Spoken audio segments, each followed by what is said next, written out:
Wow. That's perfect. And that tortilla. That's probably the best tortilla I've ever had.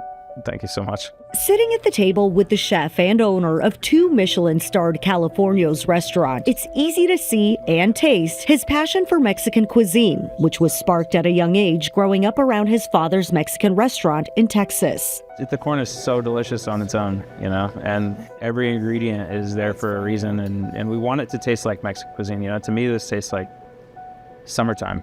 Cantu's 24-seat restaurant serves dishes highlighting ingredients from California farms, like the corn for his tortillas. It's almost harvest time, so we're going to take the team up to Santa Rosa. We'll harvest the corn ourselves. From the tortillas So here we've got our mole.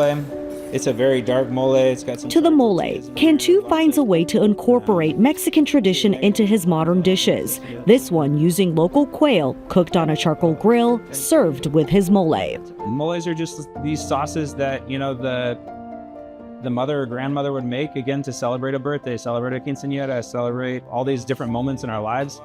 And, so much of Mexican cuisine is time-consuming and difficult and needs to cook for a long time, needs to grind in a special grinder.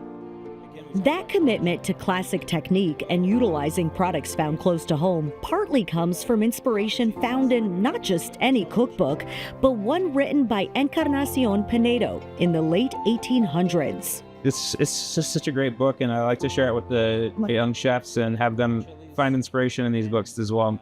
Cantu found a version of her labor of love on the internet, translated to English, but the original 800 recipe book is preserved in the archives at Santa Clara University. That's where Cantu met us earlier in the day to take photos and learn more about Pinedo from the head of archives and special collections, Nadia Nasser. What I have pulled here for you today are materials from the Pinedo family papers.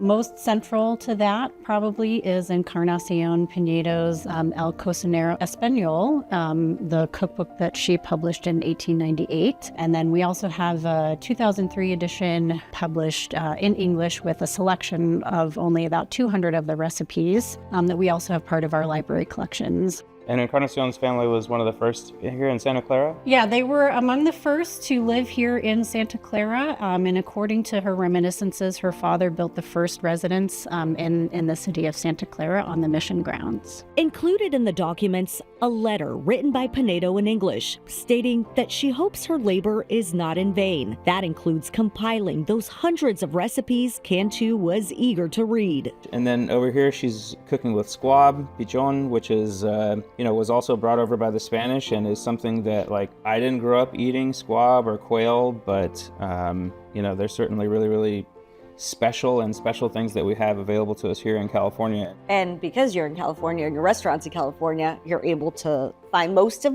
these things that she's using, the ingredients? Yeah, absolutely. We incorporate them into our cuisine, and people, I think that's one of the interesting things about our restaurant is people think that we're avant-garde or nouveau, but if she was doing it over 100 years ago, is what we're doing new?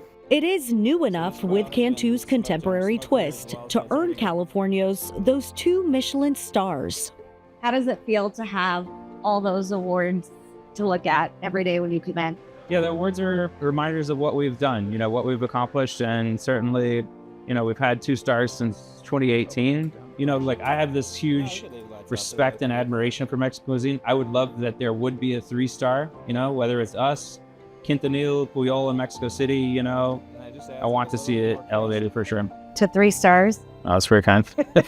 And do it labor not done in vain. That's right. Cheers. Cheers. In San Francisco, Karina Nova, ABC 7 News.